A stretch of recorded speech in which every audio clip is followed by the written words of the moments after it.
Hello everyone. Well, what I received in the mail today was this lock, an American lock, tubular lock, but what's kind of funny is it came without any other foam or other packaging and stuff like that in this box, which is huge, it's just all like flopping around. So there you go, that's one thing, but it did arrive quickly. I ordered it from Amazon and I got it. I don't have Amazon Prime, but I had free shipping on it for some reason, and when I ordered it by itself, it said it would get here in a couple of days, and sure enough it did. It's like a few days. I'm not complaining. So this is a tubular lock, and this is the reason why I ordered it, for a couple of reasons. I've got a couple of tubular locks, but one of them is a clear plastic lock, and the other one is a really cheap Chinese lock. When I was in the military, I had a tubular padlock because I thought they were unpickable just because of looking at the design. Now we all know better, but back then, in the early to late 70s and stuff, there weren't a lot of impressioning tools. This lock is very nice. I'm going to have to look up the date code in there. You can go to like Bosnia Bill's Lock Lab type website, and they have a list of date code for Master Lock and American Lock, and it says right here it's a Series 7260. And the machining over here, it may be hard to make out, but there's a little... It's machined so well you can't feel this. You have to really look for it. But there's a little hole there cut out probably for the ball bearing that they were going to insert on that side, or for both ball bearings. I'm not sure, but I just noticed that. And this thing is real smooth. I've never had an American lock. Owned one. I don't have one as far as my collection, basically.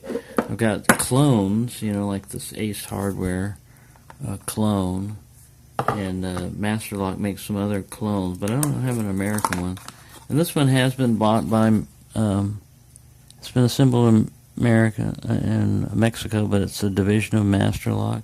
What's kind of odd about this, if you've never done one, is says, see instructions inside. And then, you have to tear the box apart, basically, or I'm not going to do that, but it basically tells you to clean it. To clean it once, twice a year, and use dry lube and grease and stuff. You can kind of see some of that in there, but just odd. Just odd. I've never seen instructions written in a format so that you would have to destroy the box, basically, to read it. But there you go. People that have dealt with Master Locks a lot. Now, the reason why I bought this was for a couple of reasons. One, I've got tubular lock picking tools, and I want to see how they did against like a real lock, like an American lock. And the other one is, I started to attempt this, is to single pin pick it without an impressioning tool. I'll get to that, but I just want to demonstrate that it does work. Works, quite well.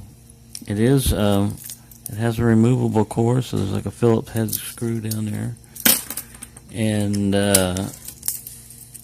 my main thought was, I was wondering, are these variable spring tension pins underneath here for the drivers? Because these are like the key pins that you see there.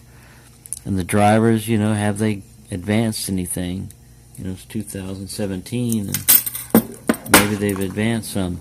Well, this is a Clom 7.8, and it won't fit. It won't fit. I don't know what's wrong, but it's like too big or something. But it won't fit. And this one has the indexing pin in it. Alright. So then I went to my Huck 3-piece set. I went over there, and this is the 7.8, and initially it would not fit, but you can see I've been messing with it. I took the Dremel tool to it, and I didn't realize I've got a pretty coarse stone on there.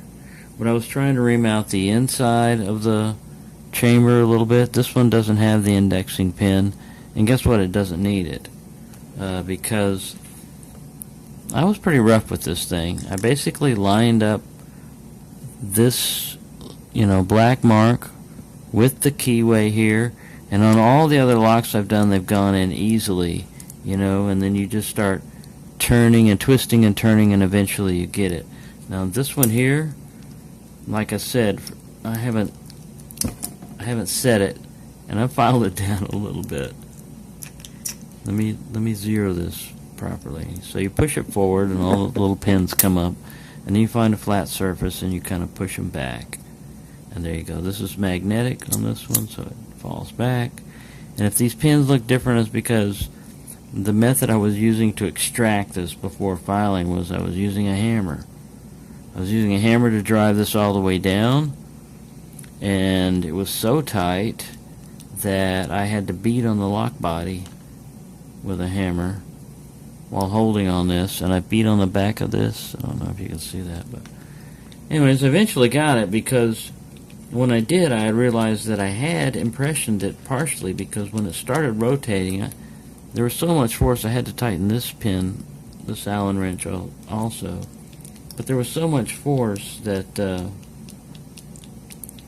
I didn't realize I had picked the lock, and I rotated it around to, I don't know, 130 degrees, 145 degrees. Anyways, it was over here when I removed the tool instead of over there. And if you'll know anything about tubular locks, they got these little keys on there to help index it.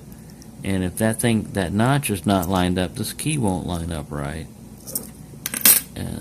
So you basically can't use the key. That's like if somebody picks it and it only picks one pin, one rotation of it, it doesn't keep going. Well, then the regular key won't work unless you file it down. But I managed to get it to work with this, and I couldn't get it to work with the other one. And I don't want to use the hammer. Let me pull this off. See, it's still pretty tight. I need to work with this, but I did get it to rotate. Let's see if it started impressioning any. Like I said, this one I hit with the hammer, and that's why it doesn't look as flush as the other ones. And if you look at the key, here's the bitting. I mean, it starts off with a relatively low, You have to think of these like as key, cuts. But, like I said, I probably won't be able to demonstrate it right now. I'm just going to have to file it down a little bit more. But I did get this impressioning tool to rotate that notch, that center notch, that steel one, all the way over to here, to this corner. So that means they are impressionable. They will, because probably one rotation of this is only up to there. And if I'd have gone all the way over there with that, when this key opens it, as you can see, it only goes from here to here. But somehow, when I was turning that thing, I got it over here. However, be that as it may, it's a very nice lock, and it is tubular thing impressionable, but you're probably going to have to sand yours down a little bit.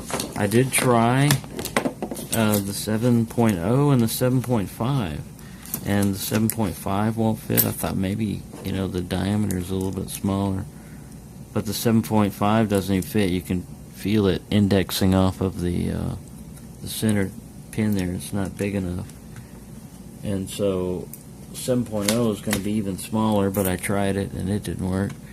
So I don't know why this clown one, maybe this pin down here is set too deep or whatever, but like I said, it won't. It might be too big also. See where the pin is, right there. Try this. Going into 10-minute land, and not really demonstrating a whole lot for you. Just to tell you that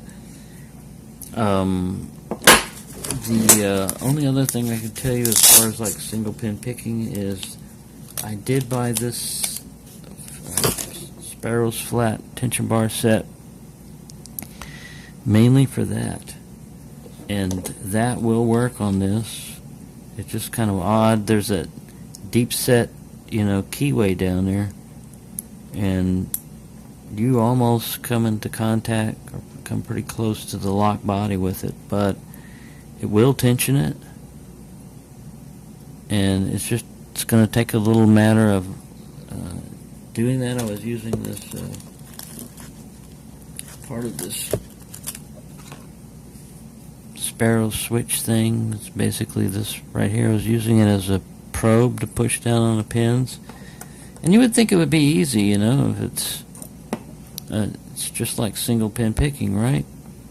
So you just apply a tension and you go down and you push on. You got 7 pins. You just push on them while applying tension and try to find the binder.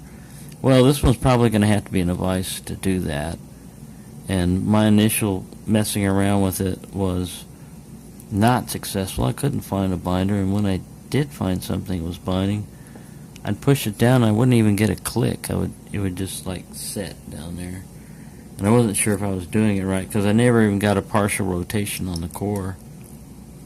Which this one I would think we would probably have to pick it 2 or 3 times to get it to open, but I don't think it would open with one turn.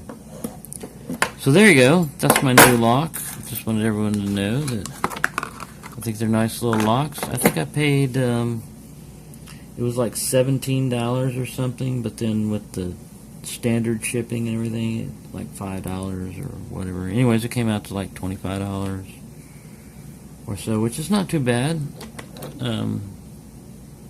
This removable core, maybe I'll take that core out later on and look at it. But right now I have a functioning lock.